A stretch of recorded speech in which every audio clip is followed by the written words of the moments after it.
Hello and welcome to the Brooklyn Rail's 374th New Social Environment.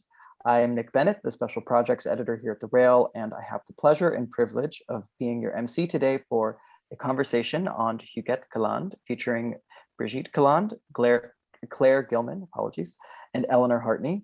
We're thrilled to have our own Managing Editor, Charles Schultz, here, who will conclude our event with a poetry reading today. A few quick notes before we get started. The Rail team will be helping out with tech if you have any questions. Closed captions are available by pressing the live transcript button at the bottom of your screen. And we've started all of our events with two important acknowledgements. The first is that here in New York, we are on Lenape-Hoking, the unceded land and waters of the Wappinger, Canarsie, Munsee, and Lenni Lenape people of the Delaware Nation and Shinnecock Indian Nation. The second is an acknowledgement that Black Lives Matter. The heart of both of these acknowledgements is a commitment to the liberation of the oppressed and solidarity for all who struggle for freedom, and recognition that when it comes to liberation, our histories never unfold in isolation, as spoken by the great Angela Davis.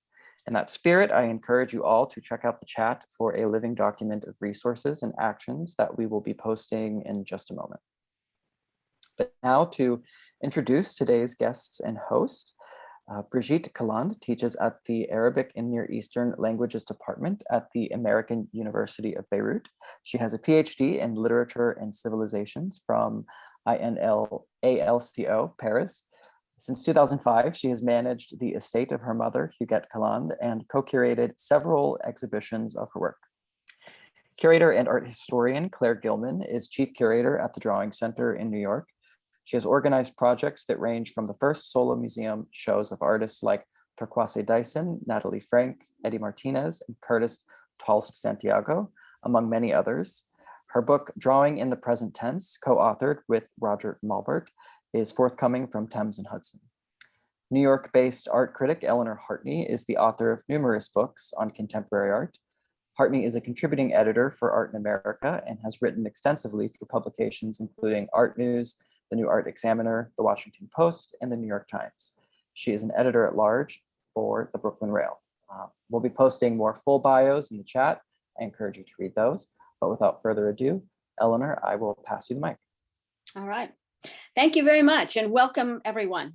So I think we're looking forward to a very interesting discussion about a fascinating figure who has been introduced to New York, at least, by way of this wonderful show at the Drawing Center. And so because she's probably not as familiar to many of you as a lot of other people who have been part of this program, we thought that we would start with a kind of interesting biographical kind of discussion by her daughter, a very sort of personal look at Hugette Caland, then followed by a kind of very quick look at the exhibition by curator Claire Gilman. And then we'll go through the work and look at it in a chronological way to sort of, I think, introduce this really remarkable body of work, followed by, of course, as always at the end, a Q&A and a little poetic ending. So let's start now with the PowerPoint. We have some images here to introduce Hugette to you. And Brigitte, let's start with you. And your mother was a fascinating figure. I mean, it's kind of an incredible story. And maybe you could just give us a quick summary of who she was, kind of some of the highlights of her life. She was very peripatetic. She was involved with so many interesting people. So maybe just a quick little overview of introducing your mother. I'll try. She was an unusual child, and she had an unusual childhood too. She was unusual by her character. She was very happy. She was born happy. This is what she says of herself. She says, I'm very lucky. I'm born happy. That made everything lighter in a way, but she also had her fears. So I'll try to follow certain chronology So she was born into a prominent Lebanese family. Her father was a successful lawyer who became the first president of the Lebanese Republic after the French Mandate. Her mother was from a family of banking and finance from Beirut.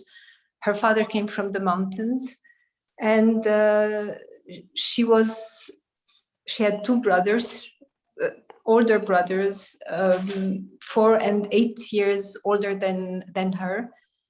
And when I say she was unusual, she was very heavy at a young age. So she was uncomfortable in her body, and she learned to live in her body. So, and when I say she had an unusual childhood, it's because she was in a house that was open constantly to people, very busy, very cosmopolitan, a lot of people going out and in, and full of movement. At a very, very young age, she developed a fantastic imagination. She used to draw characters on all her walls in her room. She used to give them names, and they were very alive in her life, in her days. So that was something. She also had fears and these fears stayed with her all her life because of the political situation. She received threats very often, so it was not comfortable to be the daughter of the first president of Lebanon.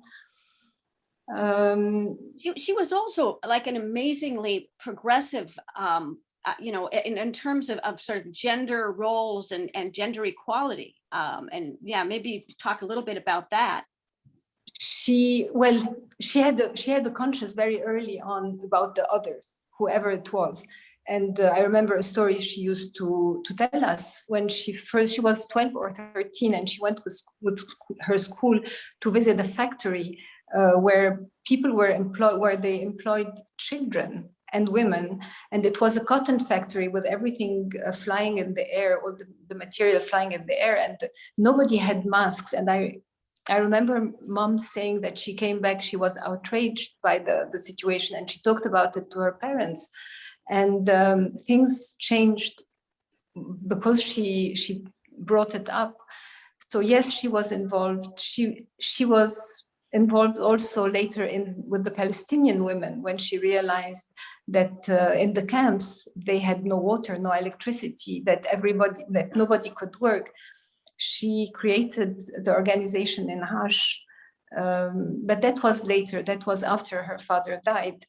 And with other friends in Beirut, they allowed women from the camps to earn money by embroidering clothes and cushions, and being somehow not independent, but at least helping their families to live or to survive, because it was very difficult, and it still is a very difficult situation to be in.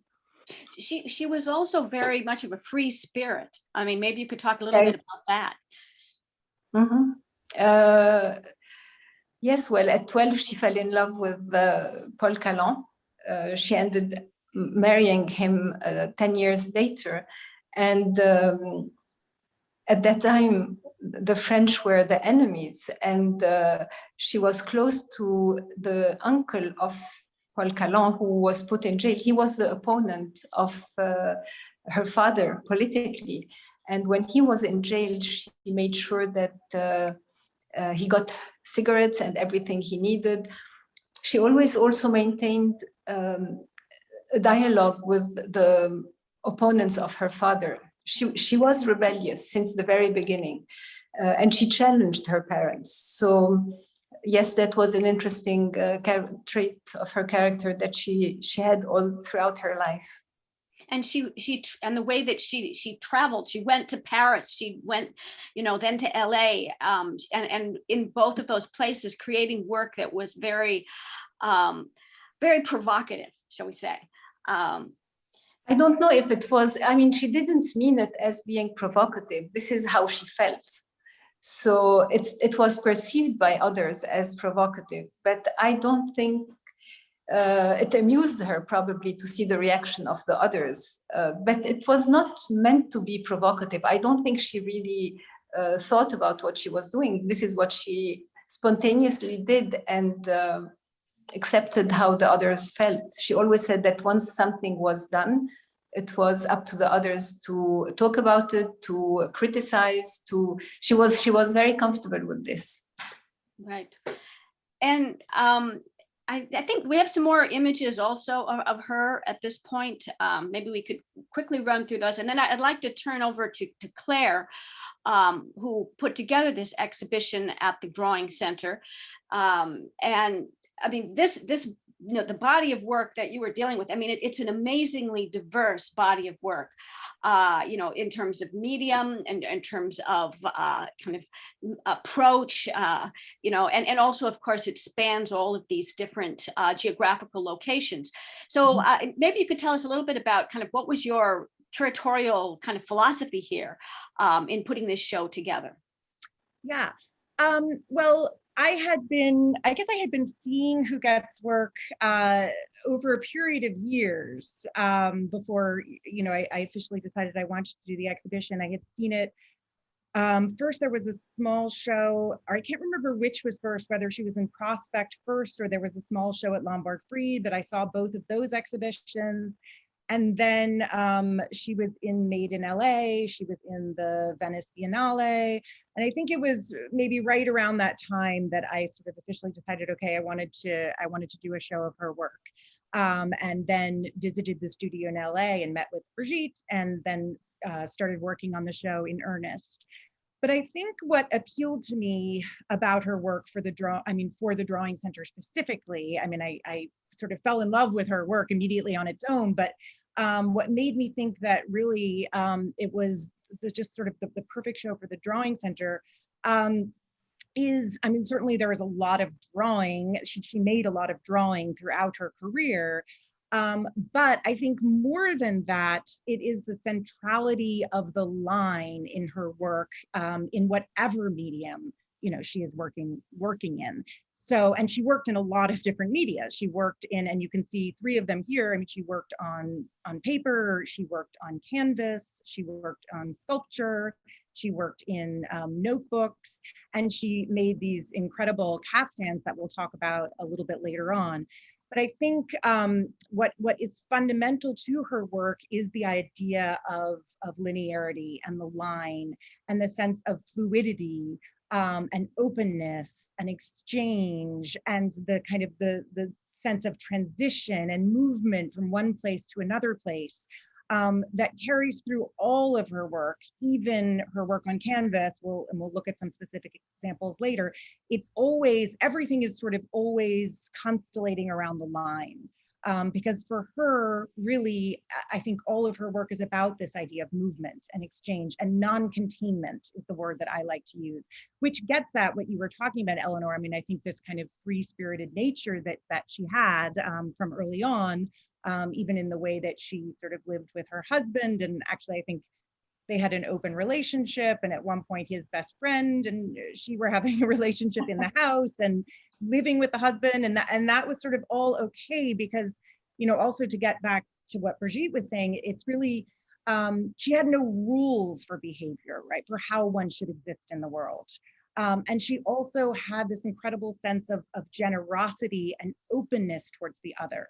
And that idea of change and passage and movement. And so that carries through all her work, and really it does so through the line. So I'm always excited by shows where, we can talk about drawing in a more expanded sense, and where drawing really seems to play a kind of active conceptual role in the artist's work, right? It's not just that, oh, they made great drawings, but I think she really has a kind of philosophy about the line that you can see extending from the very first work she made in Beirut. Well, not maybe the absolute very first work, but ever since she sort of enrolled at AUB, you see this development of the line up until the very end, even though the work changes dramatically. I mean, that's the other thing. She goes through many, many different periods. And you can see even, the work that we're looking at here, which is some of the later work, is very different than the first slide you showed. but yet the line is still essential, and there's so many commonalities that we can see in her work. So sorry, so also to get back to how I wanted to organize the show, I wasn't sure at first that I wanted to do a retrospective, but then I ultimately decided that I wanted to do a small retrospective told through the story of the line, because I wanted people to be able to see that through line, as it were, and that development. And obviously there are more works on paper than there are canvases, but there is work in every material in order to give, hopefully the show gives a pretty comprehensive picture of her career as well as her investment in drawing. Wow, well, great. Well, let's go now to actually the work, and we're going to talk about it pretty much chronologically, sort of the development, starting with this very important piece, which Claire, you want to sort of give us a little grounding for this? Yeah, I will say what I know, and if Brigitte, if I say anything wrong, or if Brigitte has something to add, she can come in, because this is a very, very early work, and called The Red Sun. And Huguette made this work, I think pretty much immediately after her father died. She had been caring for, her father had been sick with cancer for several years, and she had cared for him throughout that whole time. And just sort of basically, I think immediately after he died, she declared that she wanted to become an artist.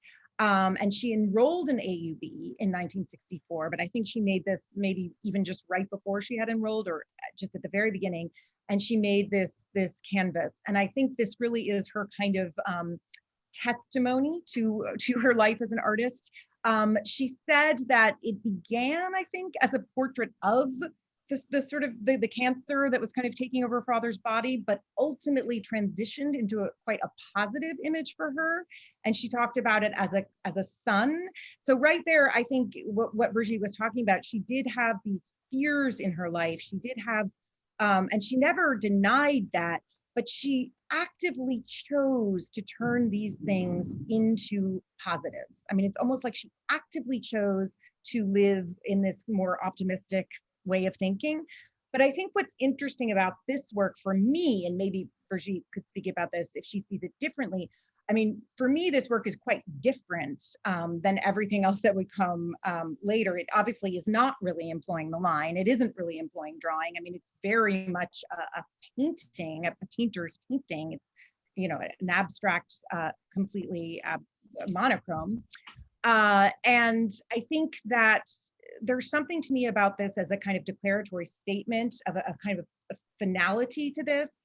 And, you know, this is maybe the end of a phase of her life and the beginning of another, but there's a completion to this work that is very different than the work that comes later, which in my opinion is all about incompletion. It's almost like she's saying, okay, I'm going to make this statement and now I'm going to set off on really who I am.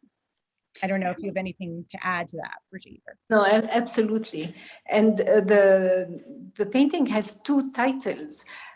When she did it, Helen Khal, who was a professor at AUB, who taught a class of art at AUB and who became one of the best friends of Mom, told her it's a red sun, and Mom said, no, it's a cancer. It's the cancer of my dad. So it has a double title, and it's interesting how she dealt with everything. Yes, it is a statement, and then that's it. She got over it, and she started painting very different paintings at AUB. Yeah, and let's take a look at the next slide as well, the next image, which, as you can see, is very different. And I don't know, Brigitte, do you want to address this, or Claire? Brigitte, let's start with you. I will let Claire address it. Okay. And if I have to add, I will. Well, what's interesting to me, I guess, about this one and then the following image that we have, which is called TV City, is, well, you can start to see, right, her investment in the line, and you see a lot of common threads that come up in her later drawings. this idea of a kind of constellation of images, right? Of things sort of merging, things becoming other things. She's very interested in, I mean, you do see sort of monads and dyads sometimes, and the title of the show is tete-a-tete, which suggests kind of two. But I think more often you see ideas of the sense of community and of multiplicity. And because I think that gets at that sense of a kind of lack of stasis, right? That are, and sort of undoing boundaries between selves and individuals. And so you begin to see that here, that sort of building block quality in her work that you start to see in her later drawings. But I think what's also interesting, this is obviously a portrait of a city, an image of a city. The TV city is as well. A wonderful author in our catalog, Hannah Feldman, who's a professor at Northwestern, writes about these works and talks about them as really kind of visually looking like the port in Beirut, or the bay in Beirut. And so to me, what's interesting about this is that she starts out with place, and then she moves to bodies, but really then in the end of her life, she returns to place. So I feel like those are sort of the two kind of primary concerns for her, is sort of bodies and place, because really they go together, right? Because it's about bodies in the world and how we move through the world.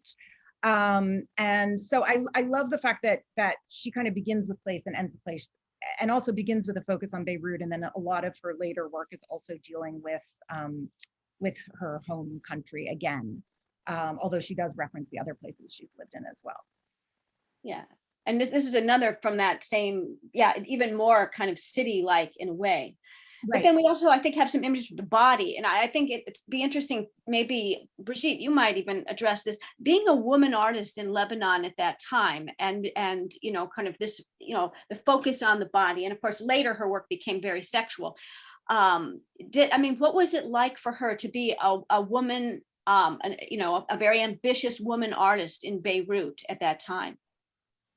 There are other women artists, so that was not, she was not different. What was different was the body, how she showed the body, and her erotic drawings. That was very, very shocking for the society in Beirut. And even in France, people didn't receive it the way it is perceived today. So yes, it was very disturbing. And but she would laugh about it. She would come back and tell us stories about comments that people made about her erotic drawings. Yeah. Mm. So. and Claire, if you want to say something about that. Yeah, I was just going to comment on this specific painting, which is one of my favorite paintings. And it's actually the painting, the first two paintings that you showed, we did not include in the exhibition. But this painting is the first painting in the exhibition. And it was painted in Beirut. It is of Helen Hall, of whom Brigitte spoke, who was one of Huguette's teachers, but also at AUB, but also a very, very close friend and an important artist in her own right. But what I love about this work is I feel like it really exemplifies this idea of a kind of non-containment, and also the relationship between the body and topography, right? But basically, you know, I mean, when you're looking at this painting, you know that it's a single figure, right? You can recognize that it's a knee and a torso, and yet the figure never connects in frame. So she is deliberately dividing that body, right? She's deliberately taking this body and breaking it up and not letting us see it as a single entity. And I also like to think of this as almost as though, we've kind of zoomed in close. And so we're seeing one of these forms in the background now up close. But if we zoomed in from a different angle, any one of those forms might assume their own shape, right? Or might become the protagonist of this canvas. So again, you're also seeing that idea of kind of the individual within the community and the sort of fluctuation between those two things, and how, you know, forms go in and out of focus, come in and out of priority.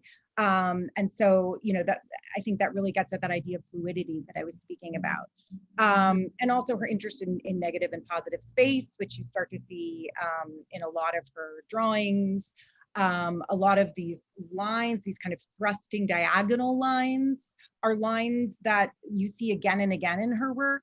And I think the diagonal, actually is interesting. Hannah in her essay talks about how it relates to that bay of Beirut. Maybe she was inspired by that bay, or maybe she was interested in that line because she's interested in that idea of the diagonal as something, again, that expresses movement, right, from one place to a different place.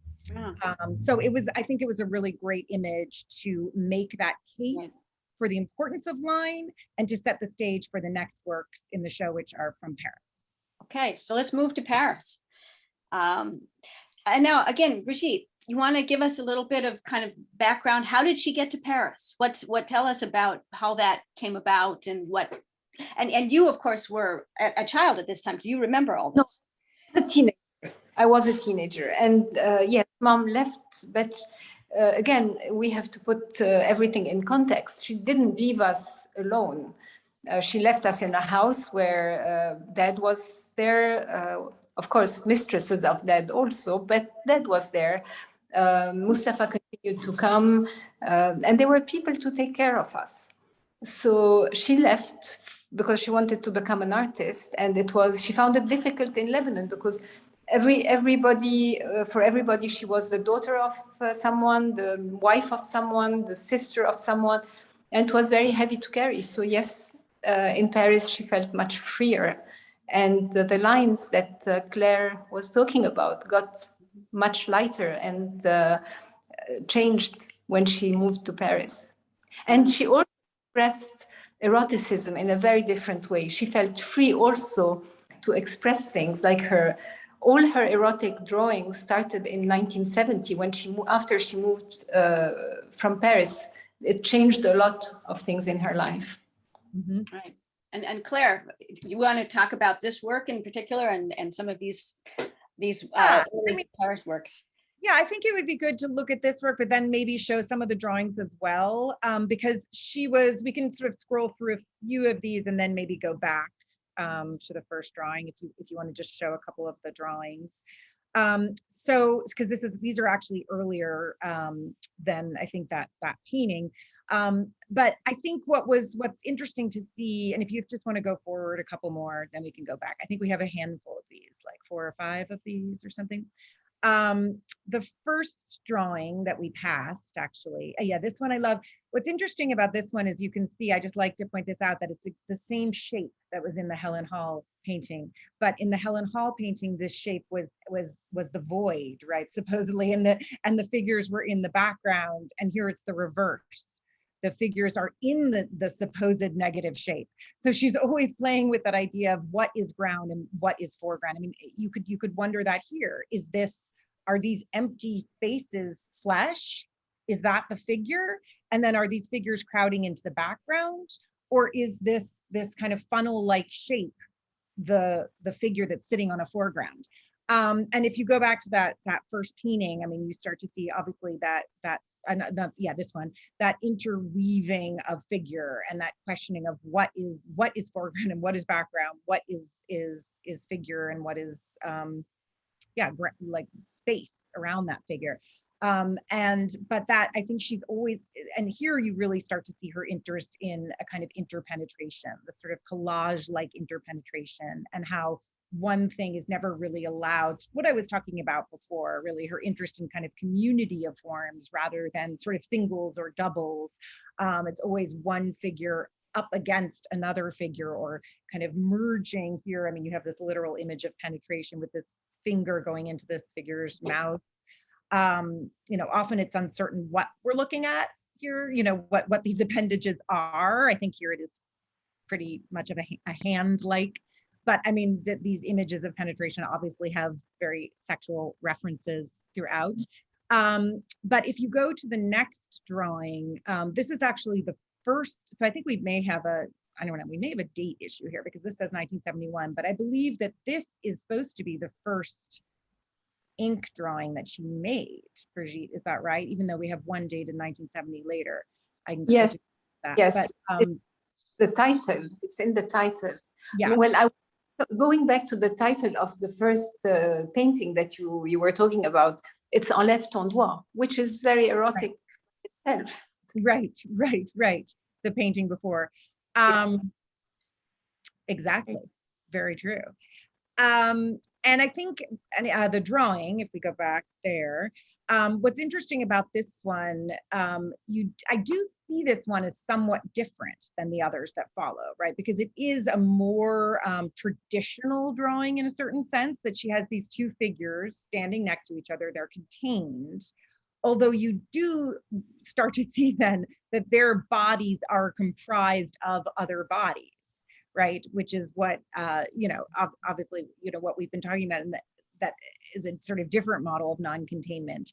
But then when you move from this drawing to the next one, you start to see this opening up of form, right? This kind of cascade of figures, and this kind of, as I was talking about, that sort of diagonal type shape, and one thing really begetting another thing. And often, there will be sort of noses and heads stuck on top of other heads, like you see in the sort of center here, this head that's sitting on top of another head. It's this kind of undoing that idea of autonomy, right? Or integrity of the self. That just when you think, okay, this is a contained, person, no, there's something on the other side of it. There's always something to the side of, or on top of, or behind. And one way that I spoke about this, I love this particular drawing, actually right in the center of this image, you see that round head, the guy with the round head with the mustache. That is actually Mustafa, who was Huguette's lover, who was also her husband's friend, who lived in the home with them. And when you go to the next image, that is Paul, that's her husband. The tall standing man is her husband. But anyway, if you go back to the previous one, or it doesn't matter, we can stay with either of these. I think what's interesting is early on, she does include these recognizable figures from her life, and those in these early drawings, those start to kind of disappear.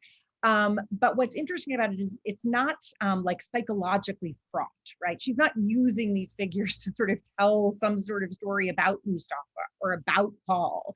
So there's nothing about Paul or Mustafa particularly in these drawings of any kind of emotional weight.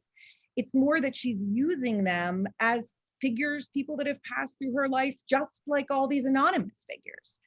And I like to almost think of these drawings as images of physical weight, right, rather than psychological weight.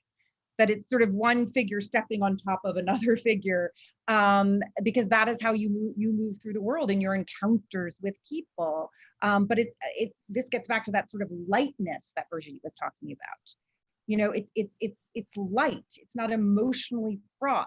It's about that willingness to be open to these kinds of encounters, right, and to realize that you have these experiences and that you move from one thing to another thing and that you aren't closed and contained and static. So yeah, that's sort of how I read some of these early drawings. And let's move on to, I think the next body of work here. Here, yeah, that's beautiful too. Yeah, this is really beautiful. I mean, this is one of my favorite drawings in the whole show. It does depict a couple. But what I find so lovely about it is that you don't even know if they are touching, right? Are they touching, or are they kind of sliding past each other, right? And there's that sense of motion that carries through all her work that we will see in the next body of work that you're referring to, Eleanor. That sense that things are always moving rather than just resting or remaining still. And so let's talk, this is in some ways is maybe her most famous body of work. Let's talk a little bit about this. Maybe Brigitte, you want to say a few things about this? No, I would rather okay, Claire. You want me to speak? Well, we can look at this and we can move to the next one if you want to see just a couple of these. We have a few of these. We have two more, I think. This one. And then, yeah, we can skip this one for the time being. Brigitte can tell a story about this one if you want. But we'll go back to maybe the second one, the green and orange one maybe, or I mean, the one before this is interesting because you see her integrating drawing and painting. But I think the one after is sort of a good, a very canonical example of this body of work, which are called the bribes de corps, or body bits. And she started making these basically at the same time as she was making those drawings. And actually that was a very important part for me in terms of the installation that I really wanted to convey. I think a lot of times people think, okay, she made all these drawings and then she made the paintings. But in fact, she was making them at the same time. And so for the show, I think you could see that in one of the installation photos. I included sort of two constellations of drawings on either side of these paintings. And so I think what you can see here is how similar in a way the shape is, right, to these kinds of shapes that she was creating in the drawings. And how important, and this is even more true in real life. I think it's a bit subdued here, the colors. But when you see this painting in real life and you see that sort of line going down the center, there is this really palpable orange glow that kind of constellates around that line, as though the line is kind of the source of energy for this painting. And also gives that sense of motion that I was talking about, that there's this kind of almost palpable sense of energy and movement around that line. So anyway, these images obviously are very erotically suggestive, and as I said before, can indicate several different body parts, whether they're breasts or knees or buttocks or other things. I think that sort of uncertainty is really part of the point, because I think for her, again, it's really about that the myriad or multiple possibilities of form.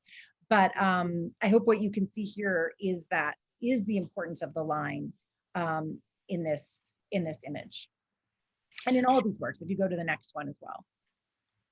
One of the things I'm curious about, is sort of the community of artists that she found herself in the sense this work is very erotic. We have currently the Niki de Saint Phalle show is up, and I don't know if they were acquainted, but there's a similar kind of sense of kind of joyful eroticism, I guess, in all their works. And so I'm curious about, if, I guess, going to Paris certainly was liberating in many ways, but if there was a community of artists that she found herself in, and Brigitte, maybe you can talk about that.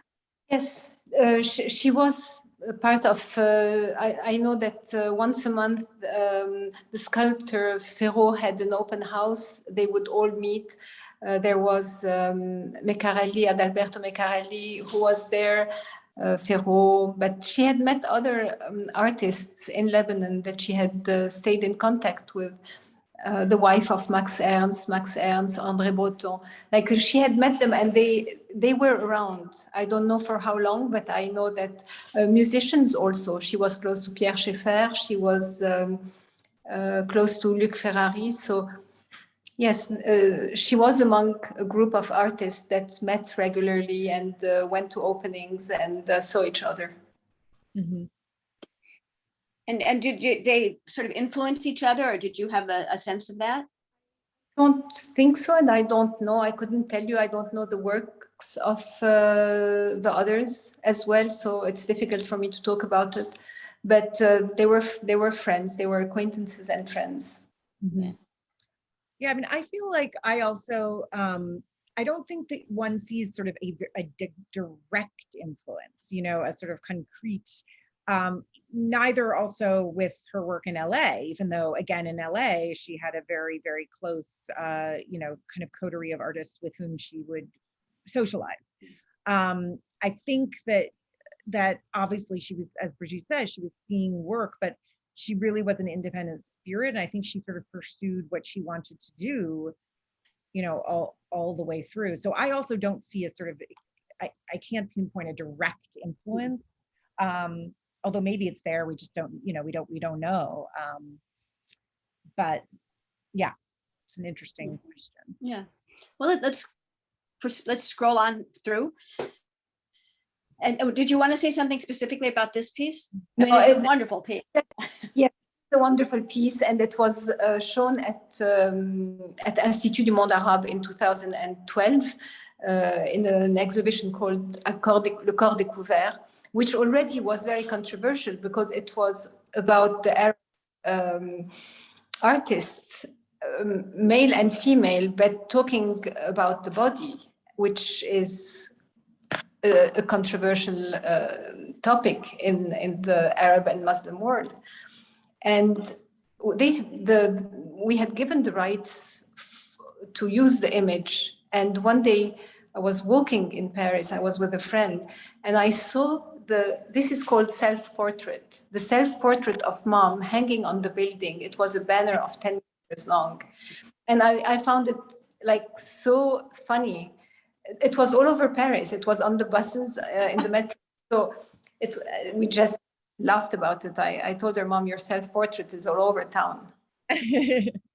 Yeah, I just love the fact too that it's such a brilliant gesture, you know, to the monochrome and to, I guess, modernism, and you know that it's essentially this completely pink canvas, except right down at the bottom, you know, turns it into something completely different. So it's just brilliant, I think.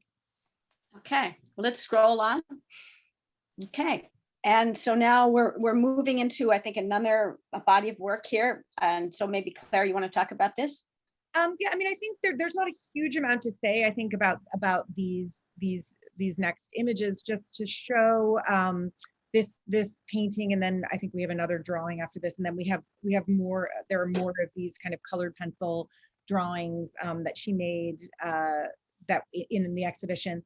But I think you start to see her getting a little bit more abstract, I guess I would say, moving a little bit away from the sort of the overt representation of kind of bodies and figures, and becoming also a sort of a quieter aesthetic, I guess I would say. I don't know if you agree with that, Brigitte, which I think does then transition quite well into the next body of work that she makes, where she really explore. I mean, they're very visually different, but where she really kind of goes inward, goes inside herself, and then she kind of comes out again at the end in a way. But I see a kind of quieting here, sort of contemplative aspect to these drawings, which are incredibly beautiful, which are still exploring all of the same ideas that we've been talking about, the idea of penetration, clearly. I mean, obviously the eroticism is very palpable here, the line, that kind of energy or glow around the line, but there's kind of a quiet that enters these works that I think kind of we understand when we see the body of work that comes after that. I don't know if you have any thoughts on that, Brigitte. No, you say it so beautifully. That's yeah. Well, let's move on then. This is a different thing. Yeah. Okay. Well, I want to say a little bit about what's happening here. Well, do you want to introduce this, Brigitte? Or do we want to, or maybe just continue on? Let's scroll to the next. Okay. There's the kaftans. Mm-hmm. Claire, So you want? Yeah, I know. Brigitte, do you want to talk? How did the kaftans come about? They started in Beirut. Well, everything started when she decided to change her clothes. She was uncomfortable in the traditional European clothes that she had to wear for years. And when her father died, she decided to give everything and to wear habeyes, kaftan. So she very quickly started drawing her own kaftan and started making these dresses. There are 7 dresses that are art dresses that she designed at the same time as she was designing her own personal clothes. This is one. There is another one with, yes, this with the body that she used to wear them. She used to wear them at openings. So of course it was controversial. And we know a collector who bought the dress and who also wore it at an opening. I heard you picked up your brother from school wearing one of these one time. I don't know. One of your brothers told me that. she would be yeah, she was able to wear them and just feel comfortable in them. So and Claire, yeah, Claire, you want to say a few things about and you the way that you put them in the show and how you see them relating to everything? Mm-hmm. Yeah, well, I mean, I would also say there's kind of several different, I guess there's sort of 3 different bodies of work in the kaftans that she worked on. So there are these particular kaftans, which, as Brigitte said, were, I mean, the ones here, she would wear them, but they were made as art objects. And each of these actually goes with their own specific mannequin. So this mannequin goes, and she designed those mannequins, goes with this dress. And so I included 4 of these in the show because I think, you know, it's really kind of bringing her whole art making and the idea of the line and eroticism and all of that into literal life, right, into 3-dimensional life. So I wanted to show that. One of the other bodies of work in kaftans that she worked on was that first image of her. She's wearing a kaftan that she designed for Pierre Cardin. So she actually, this came about when she was in Paris in 1978. She went into a Cardin boutique and he saw her wearing one of the kaftans that she traditionally wore and said, I like the way you dress. And I think her response was, so do I. And he said, why don't we design a series of kaftans together? So she designed quite a few of them, I think, right? I'm not sure of the number, but I think a number of them. 140. Yeah. So a lot of these, and this is one of the ones that, you know, one of the ones she designed for Pierre Cardin that she's wearing. And then if you go further, I think through the art kaftans, and I think on the other side of that, and just go to the next one. You can see then she also had these kaftans that she wore when she was working. And then I think the next one, even better, you can see here, and these really became works of art in their own right, because she would draw on these. I mean, what is collecting on these are not just kind of stains, right, from the working process. She's actively drawing on these, and she would sort of write phone numbers on them, and they became a kind of catalog of her work. And there are many of these as well. And I didn't end up showing them in the exhibition because well, for one thing, they're sort of harder to display. They don't come with their own mannequins. And I didn't want to have to bring in just, you know, kind of store mannequins alongside the art mannequins. So I ended up not showing these, but they're also a really wonderful illustration of how important drawing is to her, and the way that she would be constantly working with a pen. Literally, you can see her working with a pen on one of her canvases, and then probably taking that same pen and drawing on her kaftan while she's working. And so let's now, are we getting to LA yet? I think we're moving, we are. The next body is LA.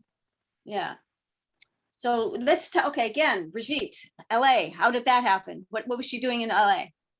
Well, when her companion, who was the sculptor Georges Apostou in Paris, died in 1986, my brothers suggested she move to Los Angeles. So she did. And she settled first in small places that she rented. And then she built herself the home and the studio that she always dreamt of. And a lot of things changed. The sizes of the paintings changed. She had more space, and it was easier for her to do big surface. I will let Claire talk about the specific body of work that we're seeing here that is called Homage to Pubic Hair. Well, I don't think I need to say very much, right? Because I mean, I think the title sort of says it all, but it's just such a brilliant, wonderful, like just a beautiful, hilarious, lighthearted piece. And but for me, it does again really epitomize that idea of non-containment, right? Because we have this item that's meant to be in a specific place, moving everywhere, you know, sprouting on these characters' noses, coming up on the corners of their lips, coming up on their eyes. So it's really about that idea of a kind of the sort of leaky body, I guess, and the body that you know isn't controlled by borders or by boundaries.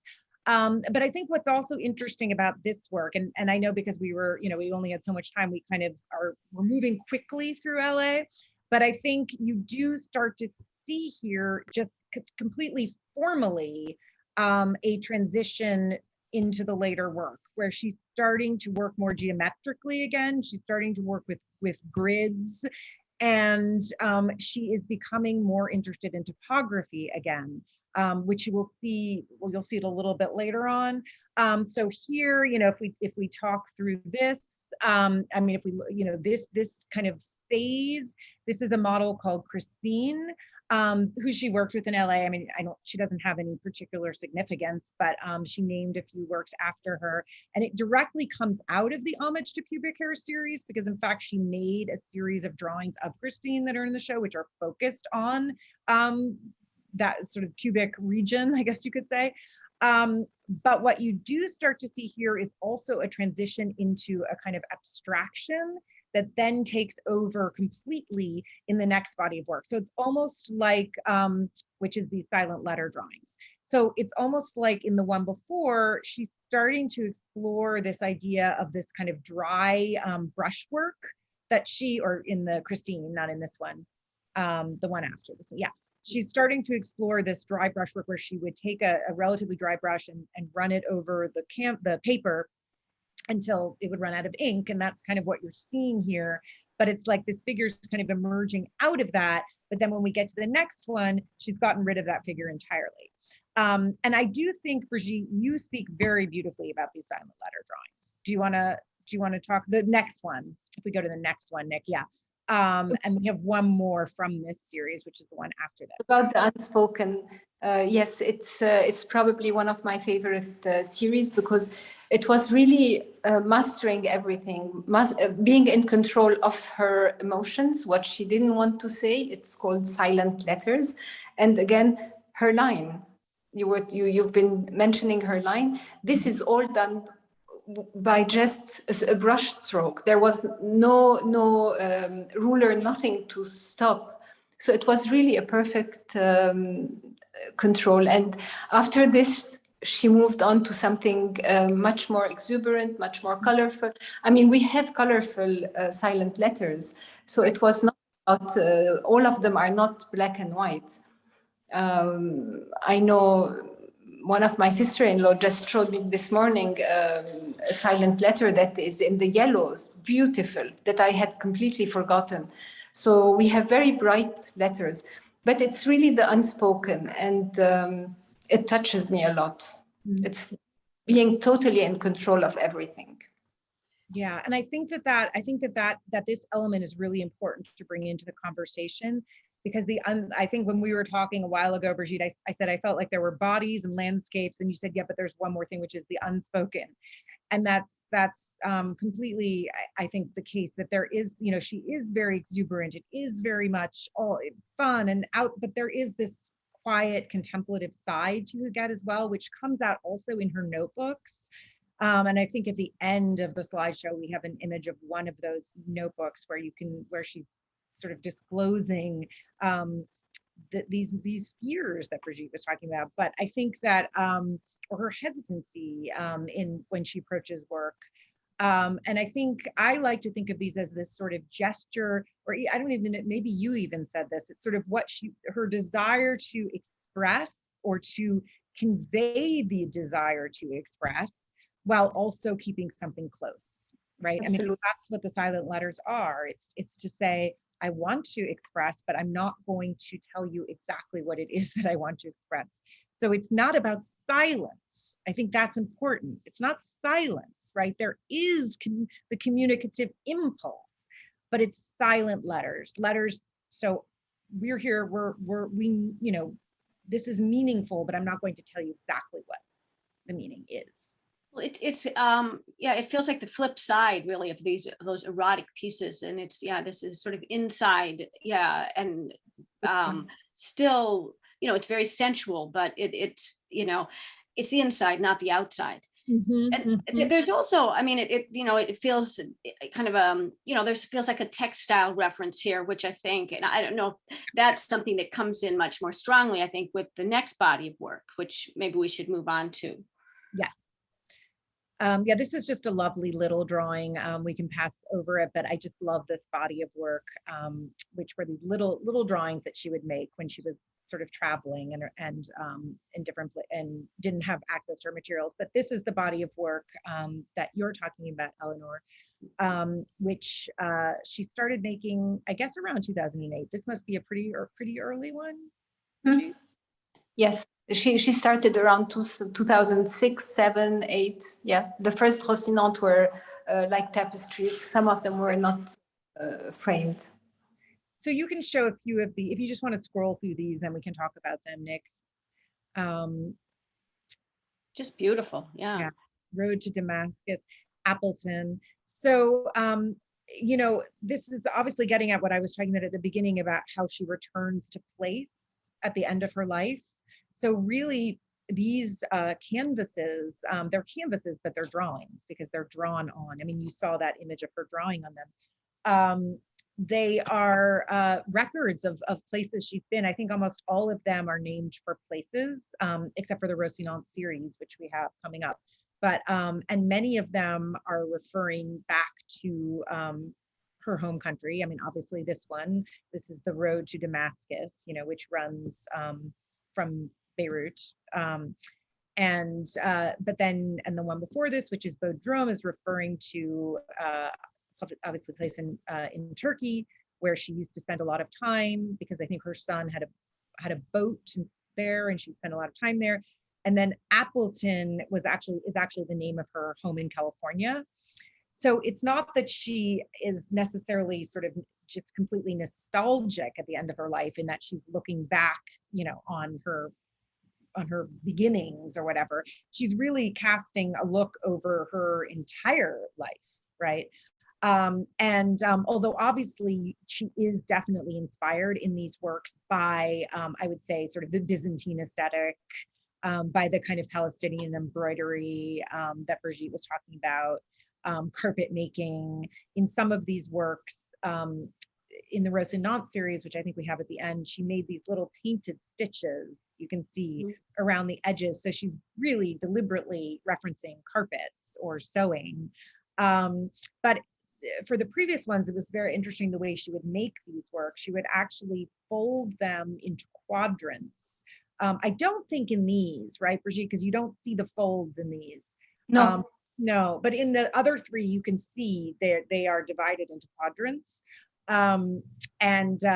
She would fold them and she would work on one quadrant at a time, and she would not know what was happening, you know, she would just work on that, and then she would fold it, refold it, and work on another quadrant.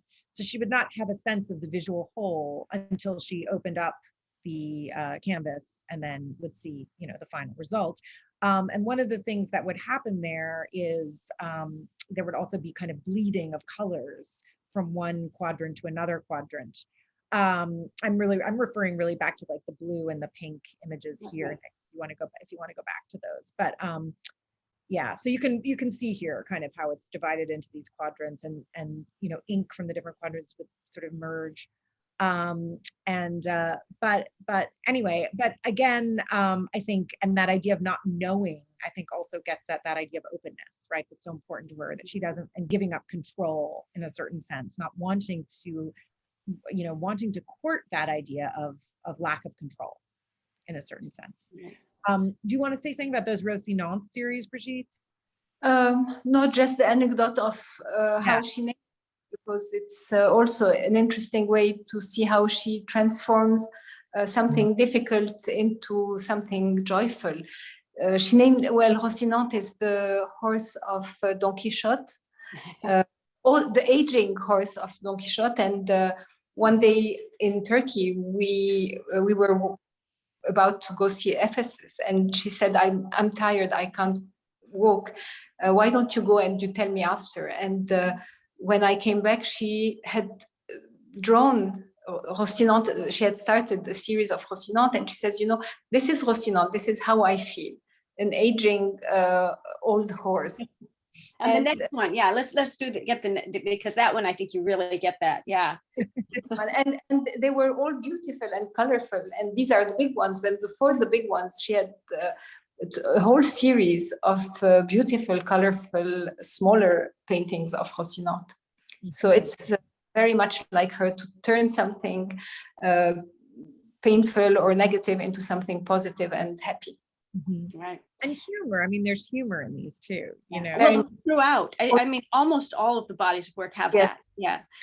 And so because I know we need to get to questions. We have one more image, and let's take a look at that. And this is from the notebooks, and I don't know. If you want to say something about this. I was see if I could read it. It's a little small for my eyes, unfortunately. I can read it in real life, but I'm having a little difficulty on the screen. But I think it says, I sort of remember it.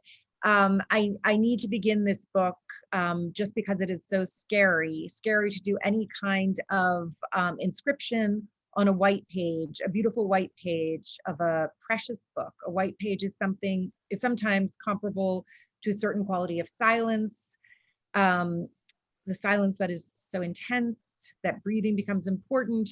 And then she goes down to the bottom, she starts reflecting on who she is. Will I ever be able to use words as well as in French, right? She's speaking in English. Will I adjust to America as well as I did to France? My wish is to make Venice my homeland and my home in Venice.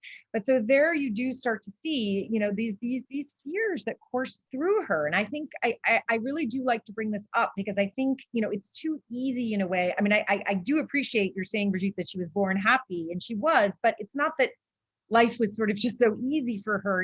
She actively chose, like, as I was saying sort of at the beginning, she actively chose optimism. I mean, she actively chose to move through the world in this kind of open, light, positive way. Even though, she did have these fears at every moment. And actually there's a film that we're showing in the exhibition, which is really wonderful, that was done very recently, just finished, I think, just right before our show, by her nephew. I think, is he her nephew or cousin? Yes, her nephew. Her nephew, Fouad El Khouri, who is a very well-known photographer in Lebanon in his own right. Also, Huguette's nephew was very close to her throughout his life, and he made a film called Letter to Huguette, where he interspersed footage that he took interviewing Huguette and speaking with Huguette with recent footage of the protests in Lebanon. It's really just an amazing film. But you see this side to her, she really talks quite openly about the kind of about these fears that she had to deal with her whole life. And there's this kind of other side of her that comes out in that, which I think just makes you appreciate the work that she made that much more, because I think she really is a kind of inspirational figure, to all of us. The things that she believed, the things that she celebrated in her art are just, I don't know, it's things that we would all hope to be able to celebrate. And wow, she demanded her freedom and she took it. Yeah, absolutely. Yeah. Well, this has been a beautiful overview, and I think now would be a great time to switch over to the Q&A. And so I guess defer now to Nick.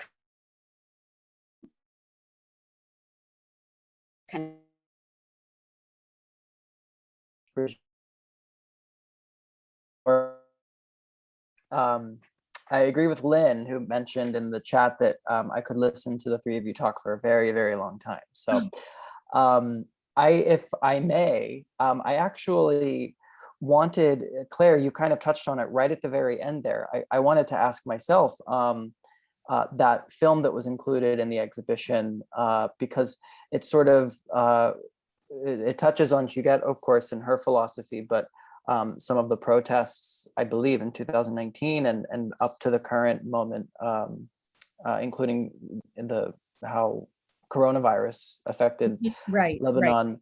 And I was curious, maybe both from your perspective, Claire, as the curator, and Brigitte, of course, your connection to family and to Lebanon, how that film, I don't know, maybe you could just talk a little bit more about that film and how it touches on Huguette up into the current moment. I mean, I think for me, what was interesting about it was, you know, I mean, Huguette she was a rebellious spirit, and she did do these, you know, certain, I guess, not activist gestures. I mean, she, you know, as Brigitte was talking about, she founded that organization to work with Palestinian women, but she wasn't a kind of activist. You know, she wasn't sort of she wasn't like an overtly political person, you know, in the way she kind of, you know, in her work. I mean, as you can see, you know, it wasn't like politics front and center in her work.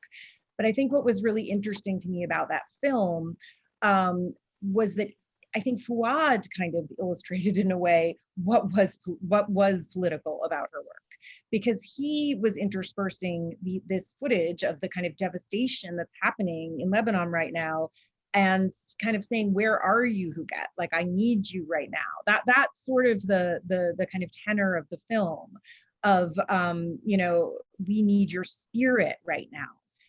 I need your openness. We need your generosity. Like, these are things that we need, and I gravely miss.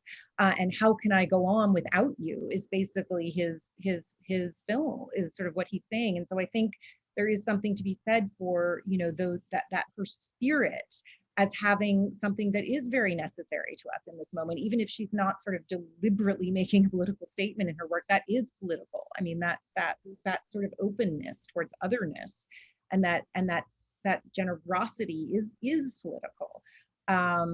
And so for me, I really appreciated having that. In a way, he was able to make that case for me, you know, a case that I hope people will see, but he kind of made it there in that film. So I really appreciated having it in the show. She was also witty, and it's her wit that and her lightness that he misses. This is also what the movie says. She had a sense of formulas. When she spoke, sometimes she was brilliant and extremely funny. And sometimes it was so to the point that it was surprising for everybody, because she was not political. As you said, she was never a militant. She was never an activist. But being raised in an environment that was political, she had a sense of it that was very particular. And yes, it is what Fuad was saying in his movie. I miss you, and I miss your comments on the situation, and your look on it, and how you perceive it, and what would you have said? Yeah, it's really moving. And it's also, I mean, we didn't do this here. We didn't bring anything in here, but it's a great opportunity to see Huguette in action, you know, is to see the film, because she is, you know, nothing captures the spirit of Huguette more than Huguette. So it's just wonderful to hear her speak. You know, it's such a, yeah, so it's a really, and there's also, in addition to that film, we have a wonderful documentary that was made by Brigitte's daughter, by Huguette's granddaughter. That's a like 25-minute film. That's also a wonderful introduction with a lot of footage of Huguette. Right. Thank you both so much. That's a helpful moment to plug. I will put in the chat, but as a reminder for everyone that's able to visit, the show is on view at the Drawing Center through September 11th. So September 19th, apologies. But that is great news. So, you know, please do go see the show and see Huguette through this video and through her work. Next, I'm going to pass the mic over to Lisa Bahut. Lisa, you should be able to turn on your microphone now. There we are. Okay, hi, thank you so much, Nick, and everyone, amazing. My question was, if LA was in any way helpful to her, having built this home and studio, and of course the very different weather and light in LA, more akin to her memories of Lebanon than Paris, was there a way that LA brought her or brought out her later work? Do you want to speak to that, Brigitte, or? Yes, LA brought a lot of things to mom. She felt home in LA. She felt more home in LA than she probably felt anywhere else. So even if her art was not received, even if she was not received as an artist or perceived as a serious artist, human-wise, yes, of course, it was very important. And all her work, the correspondence between the weather in Los Angeles and Beirut, there are many similarities. As you were saying before, when she mentioned Mejanzane, the last show that she had in Beirut, which was related to her early years, there was work made in relation to LA. As you mentioned, the Appleton paintings, the Topanga paintings, doing My Garden, a lot of things were about LA, and she felt home in LA. This was definitely a place where she was home. Thank you. Thank you, Lisa. Next, I am going to pass the mic to our dear friend, Lynn Crawford. Lynn, you should be able to turn your mic on now. Yes, this is just an astonishingly fascinating talk. I could listen to you forever and look at this work and the films I'm dying to see.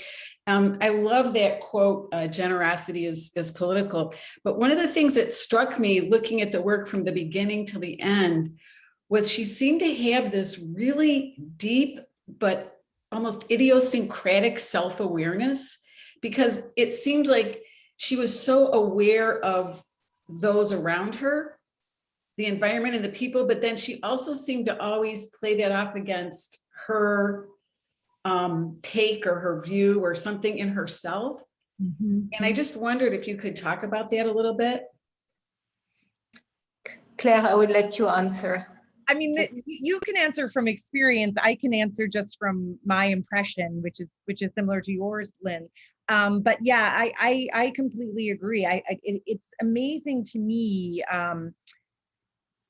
that she went through, I mean, what she struggled with, we didn't really speak about this, but what she struggled with in LA, I mean, Brigitte just touched on it, her kind of lack of acceptance as an artist there.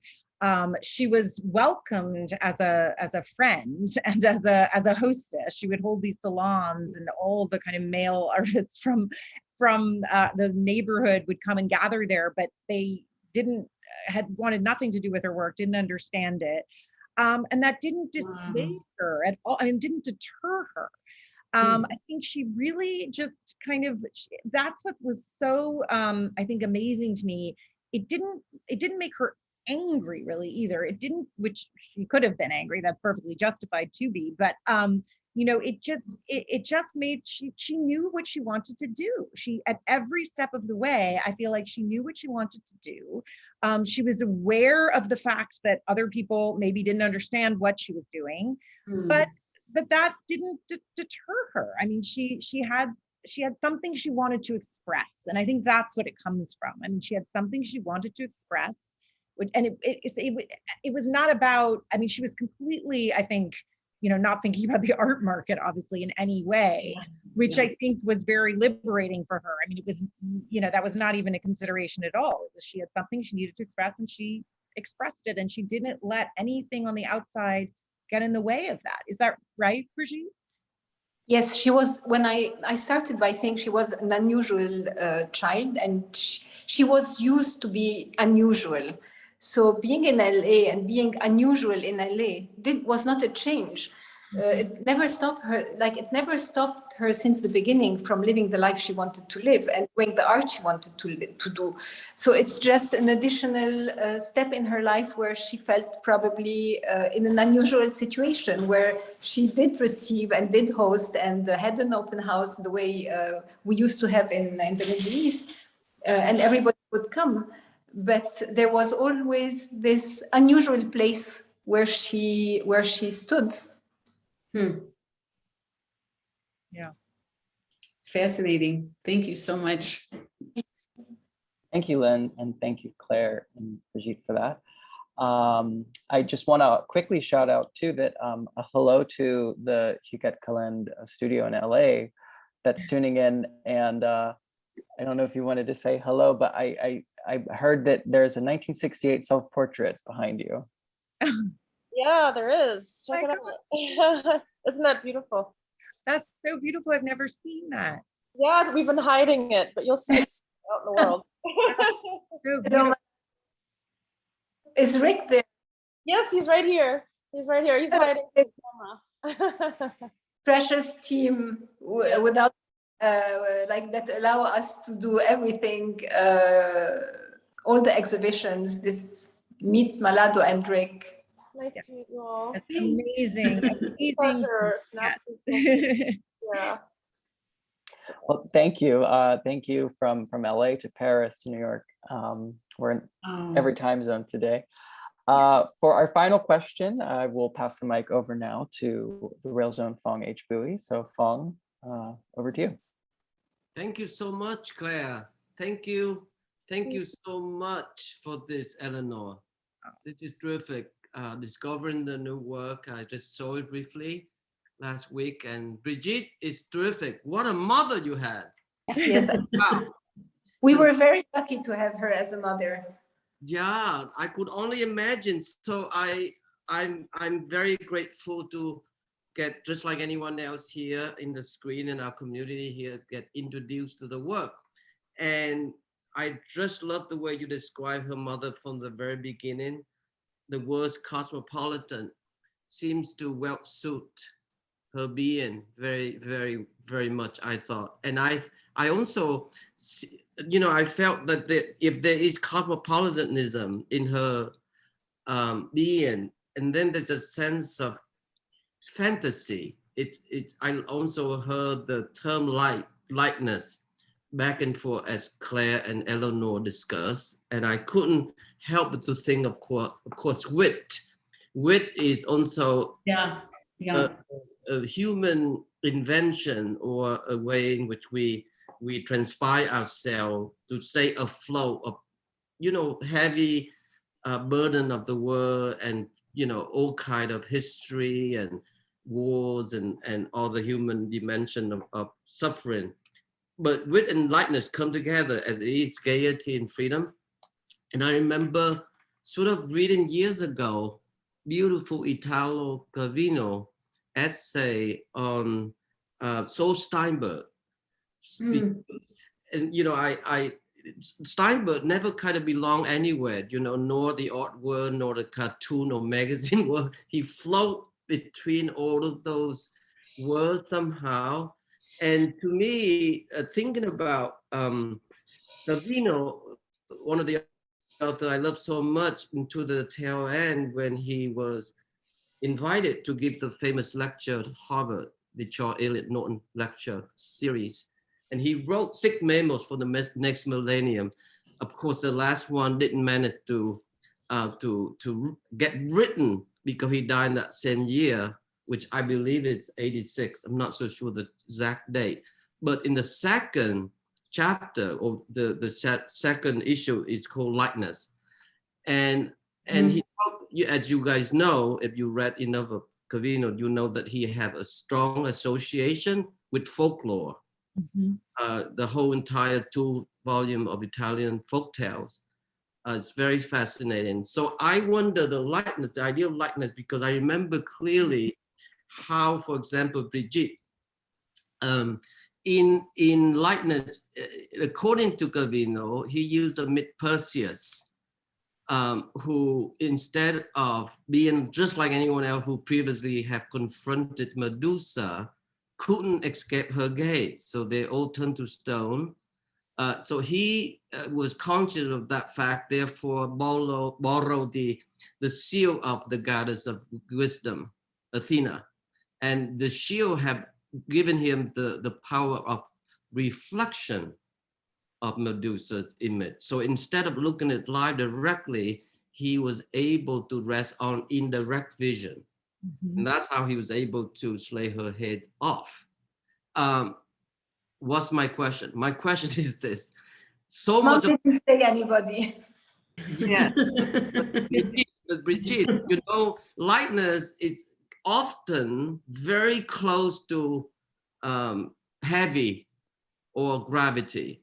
In other words, when you think about the blood that spill out of Medusa's head that absorb into the earth, which is Gaia, they're born Pegasus, remember, the winged horse, which represent the opposite of evil, which is par excellence. So my point is that, is there an association, as you remember, of your mother having any kind of invested interest in Lebanese folklore or folk tales or narrative of that sort? She was raised, as everybody is raised, with folk stories, and all sorts of stories. I mean, I don't know exactly what were her references. I wasn't there, but of course she was. She grew up with them. She grew up in an educated environment with a lot of things coming to her, hearing a lot of things, listening to folk stories, not only Lebanese but from all over the Mediterranean, I would say. Yeah. Okay. All the Claire, what do you think? Eleanor? About folk stories or about lightness?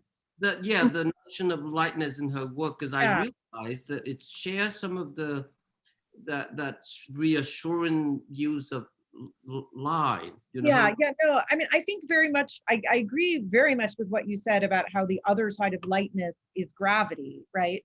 That lightness doesn't mean something easy, or it doesn't mean something facile, right? Lightness is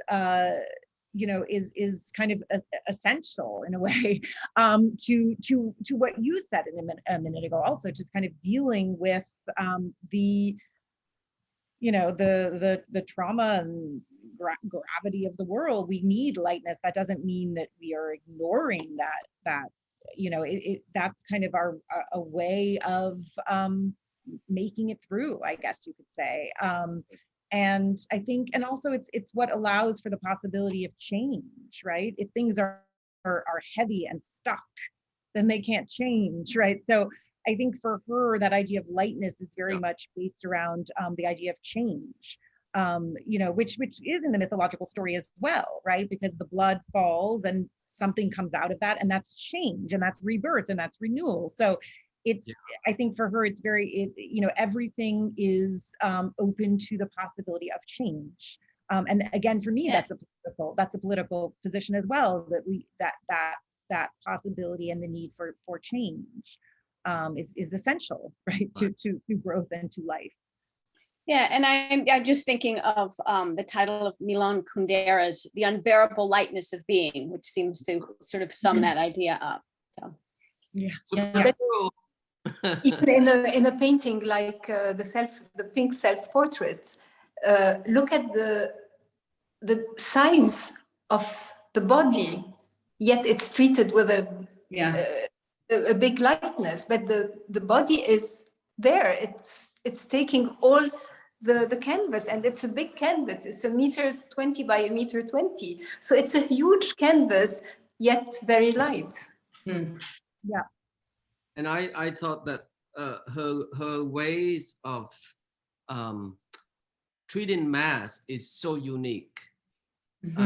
Very few people are able to use, linear deployment of line and any kind of way, that can accentuate that kind of linear lightness, but at the same time, there's incredible invisible weight that basically occupy the empty space that you talked earlier, Claire. Totally, yeah. And the uncertainty whether something is mass or air or empty, it's like it could easily be both. And I agree with you. I think she has a rare ability to depict that kind of fluid exchange between mass and space. Yeah, I see in some deep way, you know, Eleanor, without the painterly brutality of the flesh. There's some kind of a similar pictorial thinking between her way of drawing and Philip Gurston, the late ones. But it's not eloquently light and thin. His is more brute and thick. But male versus female, maybe. Yeah. Animus, yes, something of that nature. Well, we don't have time to go into the sexual psychoanalytic community in Paris, but maybe we save that for the next talk. Thank you so much. Thank you, Claire. Thank you, Brigitte. Thank you, Eleanor. This has been great. Back to you, Nikki. Thank you, Fong. And yeah, we'll definitely put the rest of that talk in our back pocket for the next one.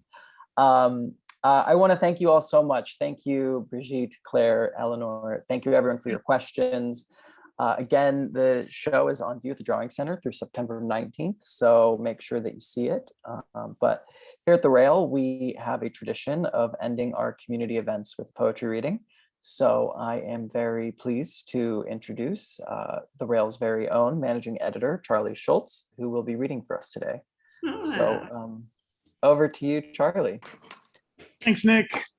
Thanks, Eleanor, and all the wonderful speakers, and thanks, Fong, for that stimulating question at the end. Today I'm going to read from Neely Cherkovsky's book that came out in the pandemic, in which too few opportunities to celebrate, were the result.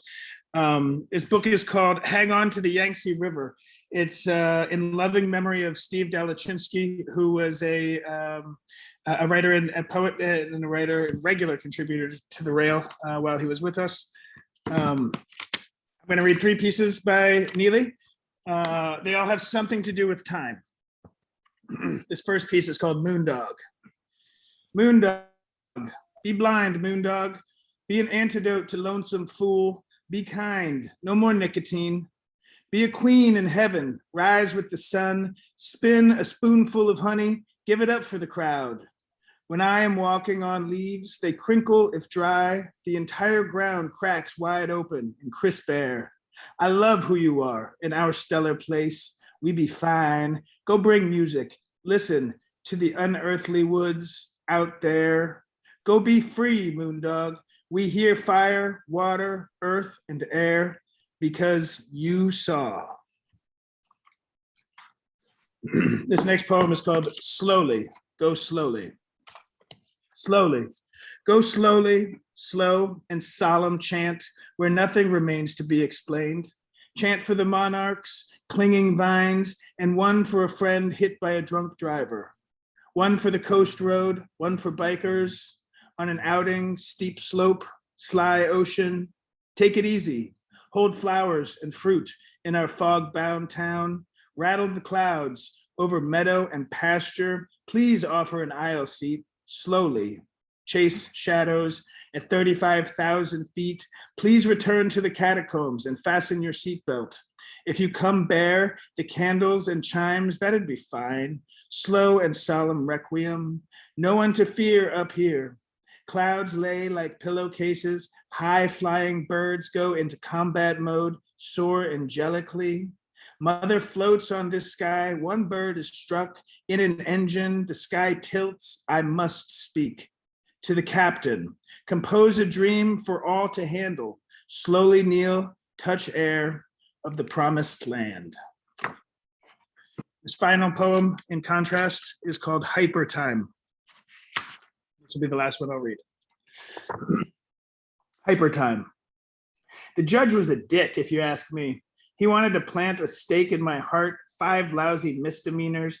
Young man, can't you sit still momentarily out of respect? He sat on top of us in his black tunic, spouting Roman verse like an old senator. I shot back with words from the Greek anthology. Even the prosecutor fell for me, said in the hallway, "A boy of 17 is worthy only of Zeus," I quoted the poet.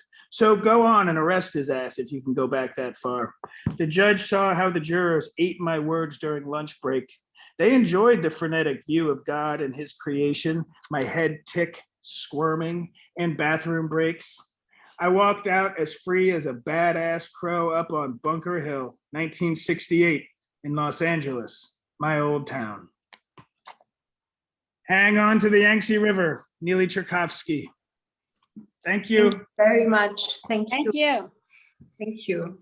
Thank you so much, Charlie. Thank you for closing us out with those wonderful poems and a connection to Neely Tchaikovsky. He will be hosting this Wednesday, the 25th, a tribute to Diane de Prima, which we will host here in the Zoom. So I posted that link in the chat. But once again, I want to thank everyone for joining us today. Thank you again, Brigitte, Claire, and Thank you Eleanor.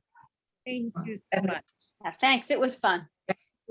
And I just want to let everyone know we're here every day at 1 p.m. You can join us tomorrow for a conversation on Dawn Clements featuring Angela DeFresney, Judy Glantzman, Amanda Needham, and Andrew Woolbright. We'll conclude with a poetry reading by Taylor Baez, and you can now turn on your microphones to say hello and goodbye. So thanks, everyone. Bye.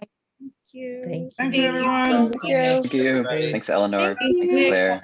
Bye-bye. Thanks, Charlie. Thanks, Claire, Thank you so everyone. much. Panel. I have to go see the show. This has been great. Thank you. Thank you. Thank you. Thank you, Eleanor. Thank you, Fawn. Beautifully Take care, done. everyone. Thank you. Thanks, Lynn. Thank you. Bye. Bye. Thank